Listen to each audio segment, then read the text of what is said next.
వచ్చే general కోర్టుగా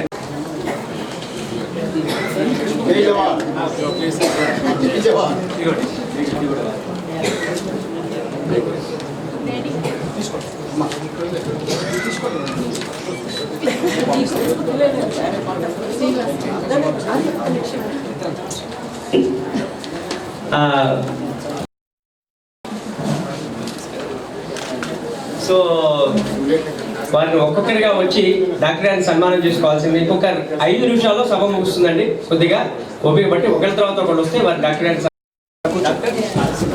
doctor Parasuramulu ఇంత doctor పరశు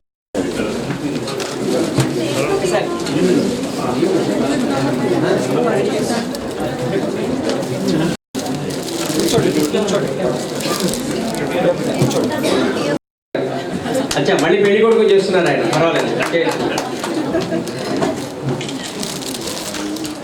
కూర్చోండి ఒకసారి ఫోటో తీసుకుని.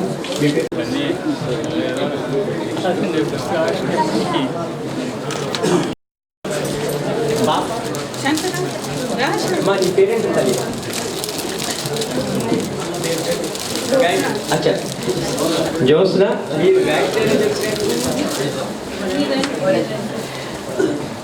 కళ్యాణ్ గారు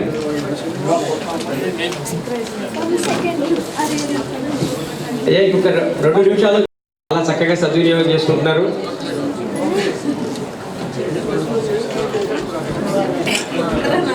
ఇప్పుడు కళ్యాణ్ గారు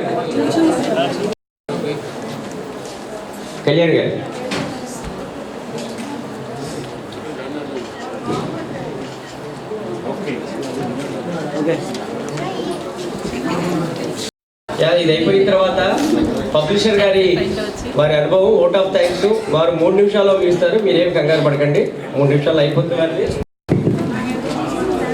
వేదిక అలంకరించినటువంటి పెద్దలందరికీ నమస్కారం. ఇంతసేపు నిరీక్షించినటువంటి సభలోని ఆహుతులందరికీ కూడా హృదయపూర్వక కృతజ్ఞతలు. నేను పెళ్లి చేసుకోకపోతే నువ్వు ఎవరు చేసుకుంటామని, అలాగా ఆయనే పుస్తకం రాకపోతే మనకి అవకాశం వచ్చేదా? మనం ఇవాళ ఇక్కడ కూర్చునే వాళ్ళమా? ఏమి ఉండేది కాదు అసలు.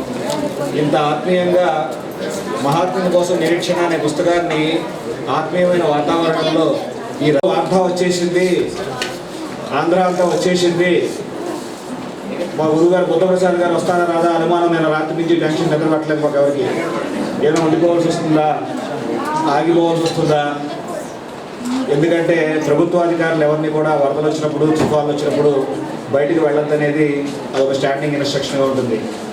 ఆ వార్త ఇక్కడ రవీంద్ర భారతిలో వచ్చేసింది వాడ. ఎందుకంటే ఈ హాలు వారికి ఈ వార్త ఎలాంటి ఆటంకం కలగకుండా ఎంతో ప్రేమతోటి, ఎంతో అభిమానంతో వారు ఇందాక చెప్పినట్టుగా ఏంటి అసలు దిగ్గజాలు లాంటి వాళ్ళందరూ కూడా, పెద్దవాళ్ళందరూ కూడా భీమేశ్వరరావు గారిని వారిని అభిమానిస్తూ రాయడం ఏమిటి, చేయడం ఏమిటి, ఫోన్ చేయడం ఏమిటి, ఆహ్వానించడం ఏమిటని, ఫ్లైట్ జరగకపోయినా వారు స్వయంగా కారులో వచ్చి ఎంతో శ్రమకు వచ్చి ఇవాళ ఈ సభ ఎన్నో రకాలు వారి నిజంగా అక్షరానికి అక్షరాల మిత్రుడై తెలుగు భాష మీద ఎంతో అభిమానం ఉన్నటువంటి మండలి వెంకటకృష్ణారావు గారు అందరి నుంచి ఇంకా చెప్పారు. ఇంకా కళాతీతులు దాన్ని ఏమి ఒక్క మాట కూడా ప్రస్తావించదలుచుకోలేదు. క్విట్ ఇండియా ఉద్యమాన్ని నేపథ్యంగా చేసుకున్నటువంటి కథా వస్తువుతో వచ్చిన కథ.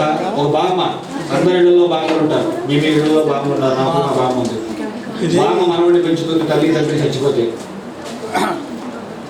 ఒక అలర్జనగా ఎక్కువ గారాబం చేస్తే అలర్జనగా పడతారంట. అలాంటి వాడి శ్రీరామ్ అనేటువంటి వాడి కథ ఇది. ఆర్కే నారాయణ గారు అన్నీ కూడా వాస్తవాన్ని తీసుకునే చిత్రీకరించారు. పెద్దవాళ్ళందరూ కూడా మా వాస్తవ దృష్టిలో గారు, గురు గారు, రాజమూర్తి గారు, విరాజ్ గారు వీళ్ళంతా చెప్పారు. ఆర్కే నారాయణ శైలి రచన ఏం చేశారు ఏమిటి అని. వారు కూడా వారి బామ్మగారి దగ్గర పెరిగారు. ఆవిడ పేరు పార్వతి. అలాంటి బామ్మ మనవాళ్ళ కథ యథార్థంగా దీన్ని చిత్రీకరించి ఒక క్విట్ ఇండియా గాంధీ నేపథ్యంలో కథ రాసి శ్రీరామ్ అనేటువంటి ఆయనకు అత్యంత ఇష్టమైనటువంటి గ్రంథం రామాయణం అని నేను భావిస్తున్నాను. ఎందుకంటే రామాయణాన్ని కూడా వారు రాస్తున్నారు. అలాంటి రామాయణంలో ఉన్నటువంటి ఒక పాత్రని రామ విగ్రహ బ్రహ్మగా రాసి క్విట్ ఇండియా నేపథ్యంలో ఒక ప్రాంతాలను సృష్టించి ఒక సంచలనం సృష్టించి అలాంటి కథని వాడు భీమేశ్వరరావు, ఆయన పేరు భీమేశ్వరరావే, కానీ రాసినప్పుడు వీరభద్రుడు అయిపోయాడు ఆయన. అంతటి చక్కటి రచనా శైలి, ఆ శైలితోటి వాడ ఏదో 150 పేజీలు ఉంటుందిలే అనుకున్నా, చూస్తే 250 పేజీలు గ్రంథం, ఒక పెద్ద గ్రంథమే అయ్యింది. ఓ వాల్యూ, ఓ చక్కటి నవలగా రూపుదిద్దుకుంది. ఎంతో చక్కటి శైలి, భాష చిక్కగా కూడా ఉంది. అంటే వాళ్ళు చెప్పినట్టుగా గ్రాఫికల్లో కూడా దాని అంతటినీ కూడా సరళంగా మార్చి వాసుదేవ కృష్ణులు గారు చేశారు. దీని అంతటినీ కూడా పుస్తకంగా తీసుకురావడం ఇవాళ అందరికీ కూడా ఎంతోమంది తెలియని వాళ్ళకి, ఆర్కే నారాయణ గురించి తెలియని వాళ్ళకి, ఏమండి నేను రాస్తే ఎవరు చదువుతారండి మనం ప్రింట్ చేస్తే అన్నారు. నేను ఒకటే మాట అడిగాను, ఏమండి ఆ రోజు వాల్మీకి ఎవరు రాస్తాడని, టార్గెట్ ఆడియన్స్ ఎవరున్నాడని మీకు అడవిలో కూర్చుని రామాయణం రాశాడో చెప్పండి.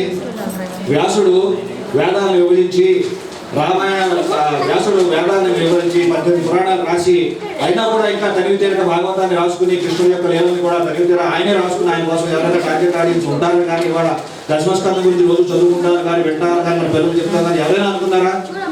టార్గెట్ ఆడియన్స్ అక్కర్లేదండి ఏ రచయితకి కూడా. ఇదే మాట నేను వారిని అడిగాను, వాల్మీకి ఎవరి కోసం రాసేటండి, వ్యాస మహర్షి ఎవరి కోసం రాశారు, మీరు ఎవరి కోసం టార్గెట్ ఆడియన్స్ ఎందుకంటే మీ ఆత్మానందం కోసం రాయండి, దాన్ని చక్కగా ప్రచురిస్తామని చెప్పేసి ఇవాళ శ్రమపడి మీ ముందుకు రావడం జరిగింది.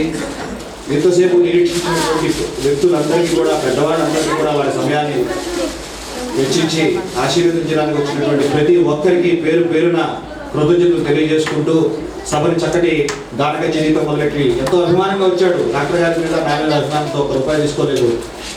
నేను పాడతాను కాసేపు అలరిస్తాను, వచ్చేవాడు మీరందరూ పెద్దవాళ్ళంతా కూడా వచ్చే వరకు ఒక అరగంట గంట 2 పాటలైనా పాడతాను, మీ సభలో నేను పాడాలి, అంత ఆత్మీయమైన సభని నేను ప్రారంభించాలి అని చెప్పేసి నండూరు లక్ష్మణరావు వచ్చి, ఇక్కడ అమ్మాయి లలిత ఇద్దరు వచ్చి మన మీద ప్రేమతోటే వాళ్ళు వచ్చి పాడారు. వాళ్ళందరూ పేరున ఇక్కడ బాలు మా సోదరుడు ఇక్కడ ఈ మైక్ని ఆపరేట్ చేస్తున్నటువంటి వాడు